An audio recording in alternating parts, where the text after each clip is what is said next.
Good morning.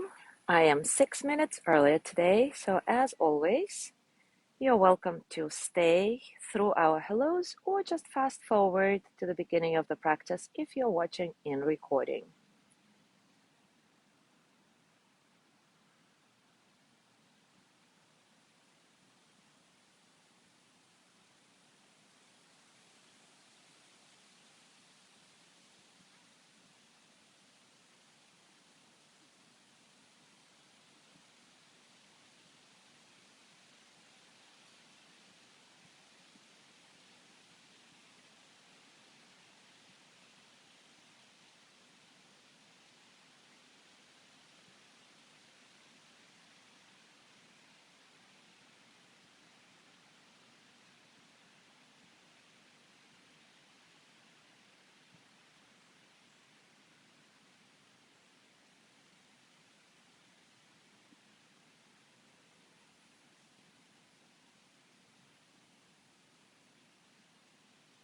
Good morning, Mike. Good morning again. I'm glad you made it.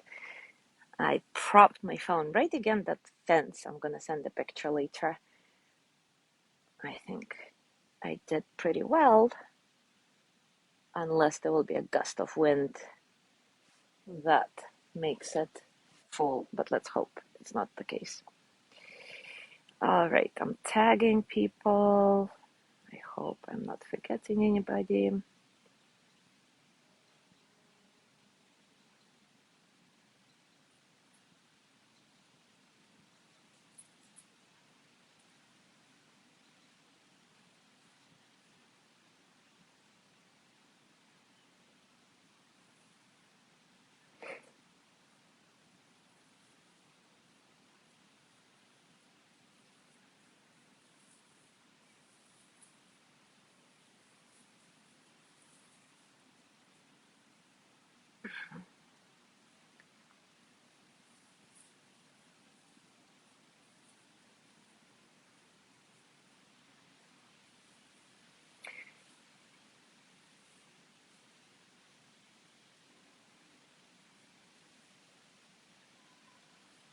Good morning, Jolie. I'm glad you found the new video. Yeah, I wanted to do the first video, make it just one, but then it was too much. I needed to prop my phone in a very specific way so that it doesn't fall. So I needed all my hands, all the two of them.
Good morning, Mary.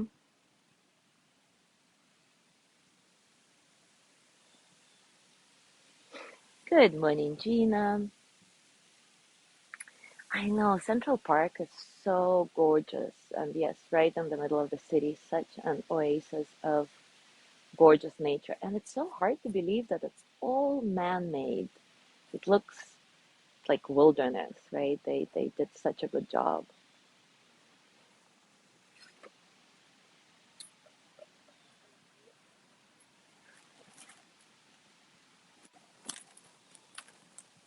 All right, guys, it is time for us to start. And today we continue with exploring kindness. And interestingly, today we're going to explore the aspect of kindness that is kindness of being yourself. Kindness of being yourself. I read an interesting chapter in the Kindness Handbook by Sharon Salzberg the other day, and that's why I want to share it with you. That chapter offers this interesting angle in our exploration of kindness of being yourself. So I'm just going to read it for you, and then we'll do a guided reflection around it as always. In a classical Buddhist text, the questions of kind mind, there is a dialogue in which the one, like King Milinda, poses questions of life to the sage Nagasena. At one point, the king asks, "And how does faith leap you forward?"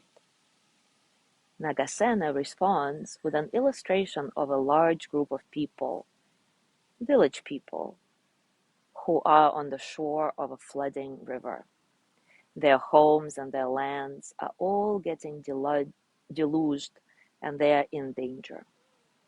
Then one person comes along who has the courage and strength and clarity, and that person sees a way to cross over to the other shore.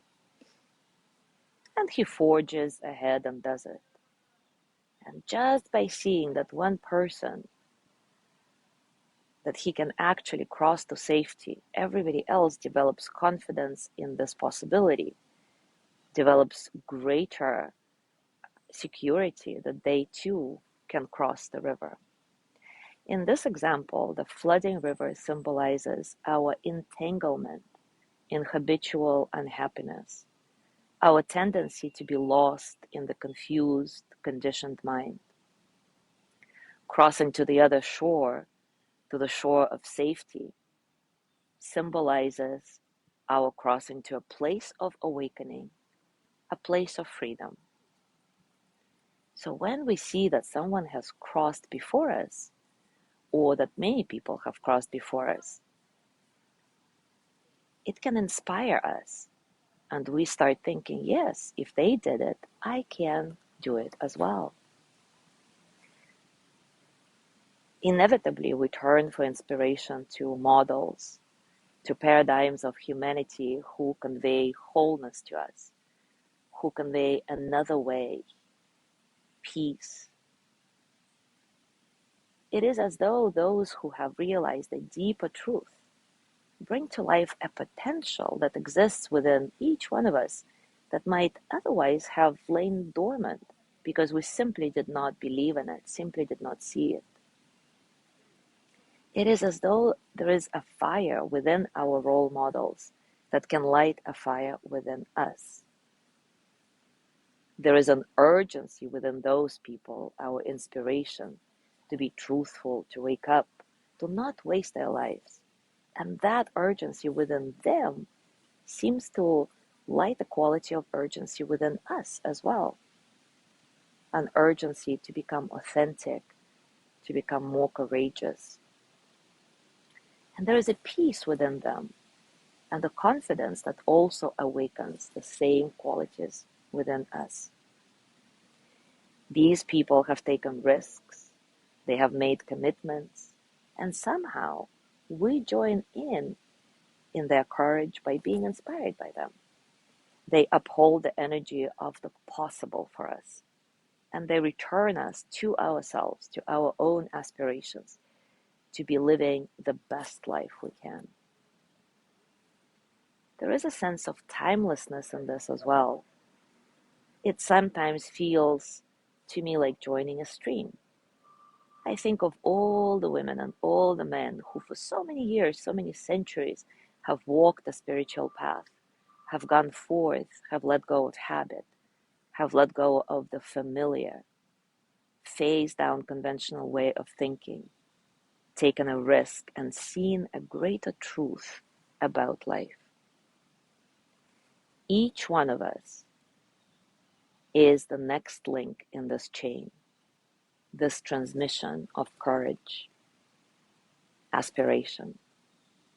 When we are willing to make hard choices in morality, to not be swayed by the seeming ease of shading the truth, and to resolve to live by our principles, work to care for all, continue to look at our minds and hearts and go beyond the strictures of conditioning, we are those men who are crossing that flooded river.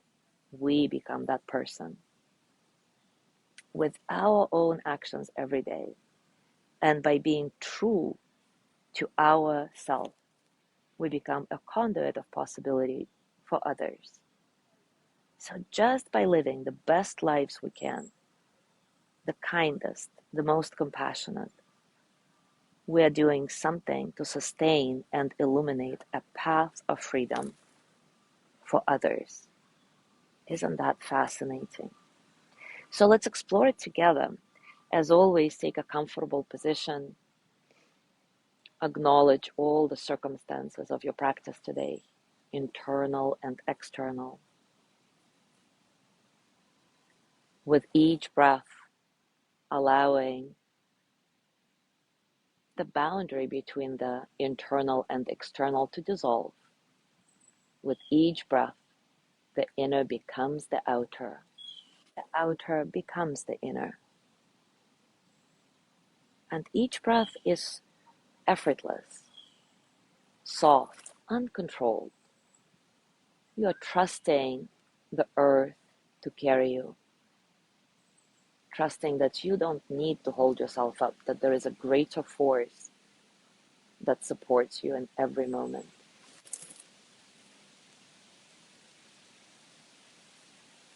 As you settle in, choose your primary anchor.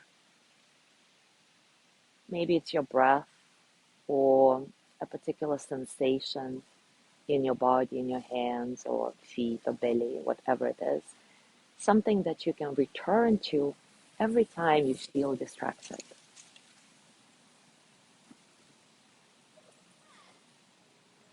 And now start reflecting on how you are living your life as authentically as possible, according to your standards and principles, and how this is actually an act of kindness in and of itself.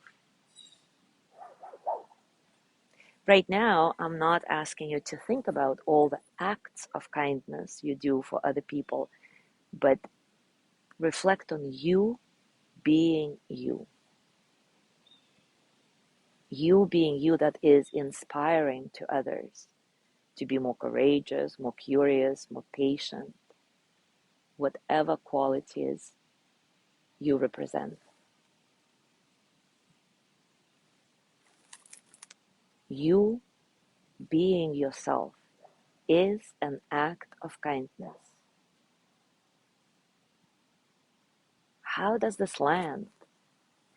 How does it feel in your body?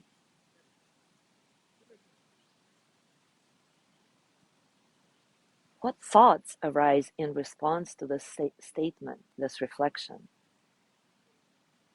Being myself is an act of kindness. Being myself is an act of kindness. Maybe repeat this a few times to yourself and scan your body. Notice if there's any tightness that arises in response to this phrase, or maybe there's an opening, a relaxing, a softness.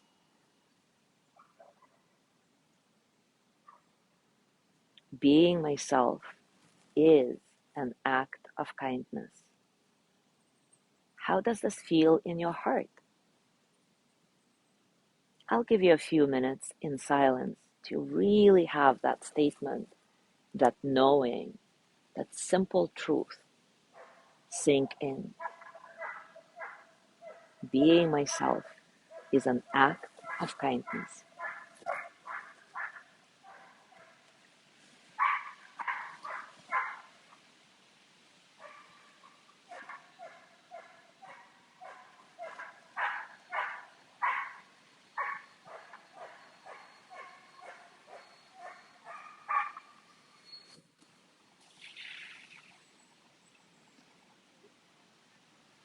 Every time you notice that you are distracted from this reflection, from this exploration, return to your primary anchor, whether it's your breath or some sensation in your body that you picked.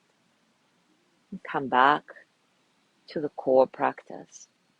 Being myself is an act of kindness. Keep noticing what is happening in your body, mind, and heart in response to this phrase, to this truth. Being myself is an act of kindness.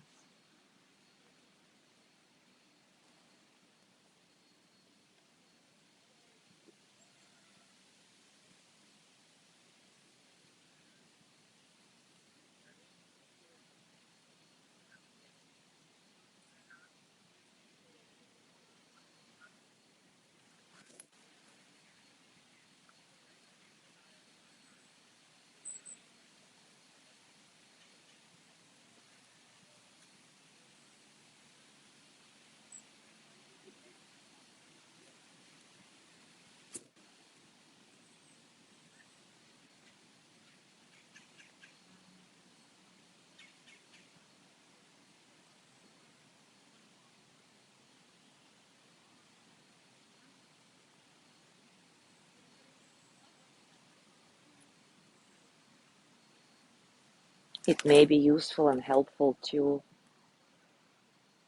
remind yourself of all your qualities, or at least one quality that you know is an inspiration for others. Bringing yourself in this space, being me, is an act of kindness. Me being authentic is an inspiration to others. Being myself is an act of kindness.